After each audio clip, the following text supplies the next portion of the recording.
Assalamualaikum warahmatullahi wabarakatuh. Perkenalkan, nama saya Muhammad John Basri. Saya dari Prodi PKPI YN Salatiga, angkatan tahun 2018.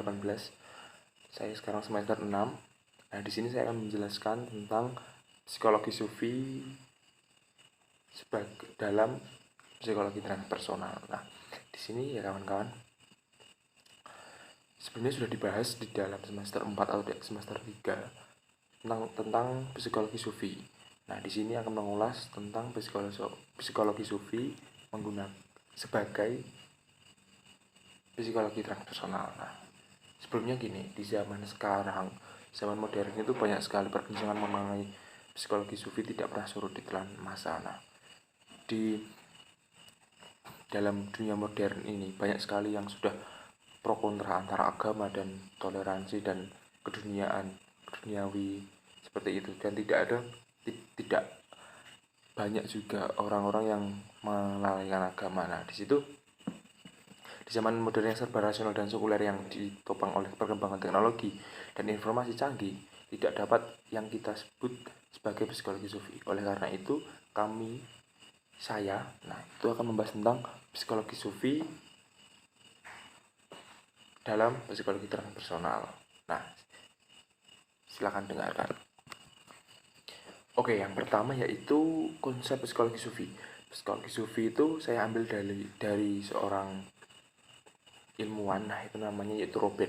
Dia mengemukakan bahwa ada tiga konsep dasar dalam psikologi sufi. Yang pertama yaitu ada hati, diri, dan jiwa. Nah, masing-masing istilah ini sudah dikemukakan dan sudah diambil dari semua referensi dan semua teori-teori yang ada. Ketiga konsep ini berasal dari tradisi yang berusia ribuan tahun. Ratusan buku telah ditulis mengenai masing-masing konsep tersebut. Nah, ini saya ambil yang pertama yaitu hati. Hati menurut psikologi sufi menyimpan kecerdasan dan kearifan kita yang terdalam. Ia fokus ma'rifat atau pengetahuan spiritual. Nah, cita-cita para sufi adalah menumbuhkan hati yang lembut dan penuh kasih sayang, dan juga menumbuhkan kecerdasan hati. Ini kecerdasan yang lebih mendalam dan mendasar daripada kecerdasan abstrak akal kita.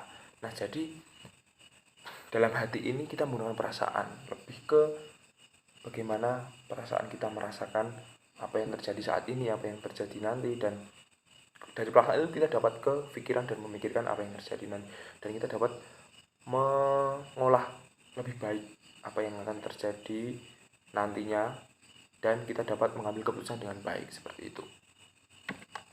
Selanjutnya yaitu ada diri. Dalam psikologi sufi, diri atau nafs adalah sebuah aspek psikis yang pertama sebagai musuh terburuk kita. Namun ia dapat tumbuh menjadi alat yang tak terhingga nilai. Tingkat rendah adalah nafs tirani. Ia adalah seluruh kekuatan dalam diri yang menjauhkan kita dari jalan spiritual.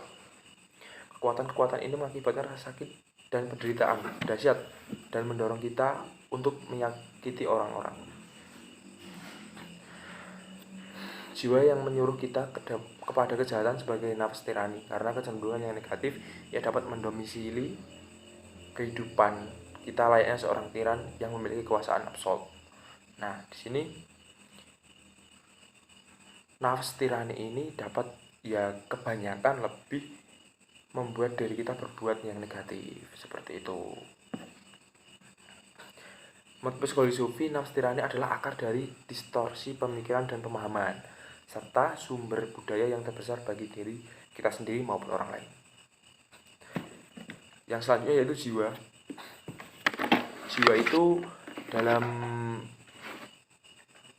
psikologi sufi mencakup sebuah model jiwa manusia yang didasarkan oleh prinsip evolusi.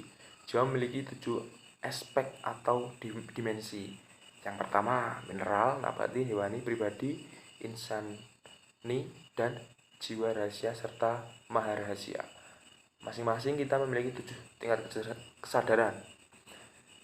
Jiwa dalam tasawuf bertujuan agar ketujuh tingkat kesadaran ini dapat bekerja secara seimbang dan selaras. Nah, jadi adanya jiwa dalam tasawuf itu agar seimbang, seperti yang mineral, nabati. Nah, itu agar seimbang dalam kehidupan. dapat ibaratnya seperti menggunakan emosi kita, dapat melakukan yang lain juga. Oke, selanjutnya yaitu saya ingin menjelaskan tentang sedikit pengetahuan saya tentang psikologi sufi. Psikologi sufi itu bagaimana psikis seorang sufi. Nah, biasanya psikis seorang sufi itu seperti halnya mendapat seperti apa ya? Seperti perlakuan kejiwaannya. Itu dia sering seperti tahajud, terus zikir, terus selalu sehat dalam kejiwaannya. Jadi dia itu sering melakukan seperti membaca Al-Qur'an dan yang lainnya. Nah, di sini psikologi transpersonal juga mengarah pada kesadaran manusia yang menunjukkan bahwa di luar kesadaran manusia terdapat ragam dimensi lain yang luar biasa potensinya. Misalnya ya, orang yang tahajud seperti dijelaskan di atas. Mungkin tidak semua orang yang beragama Islam menyadari makna yang didapat dari sholat tahajud. Tiap individu merasakan hal yang berbeda sesuai dengan keimanannya. Nah, di situ.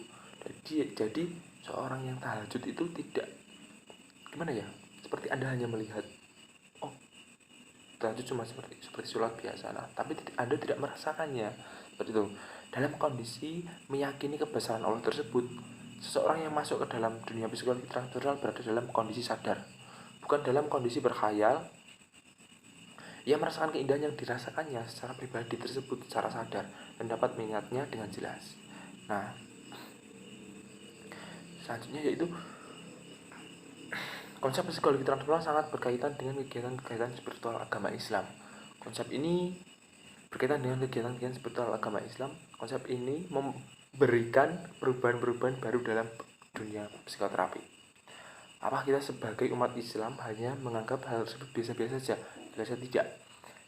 Seperti halnya ya, psikologi seorang sufi itu yang dapat dibahas dalam psikologi transpersonal itu seperti dalam agama Islam ya, kegiatan seperti sholat, puasa, zikir, iktikaf di masjid, hari Jumat, pertaubatan dan lain sebagainya bisa memberikan ketenangan seperti itu. Psikologi seorang psikis sebagai seorang konselor itu harus memberikan suatu ketenangan. Bagaimana caranya kita belajar menenangkan diri kita sendiri seperti itu. Nah, di situ kita dapat memahami apa hakikat hidup kita di dunia ini. Kita hidup untuk apa? Seperti itu. Untuk bermanfaat kepada orang lain dan juga untuk melaksanakan tugas dari Allah SWT dan mencari larangannya.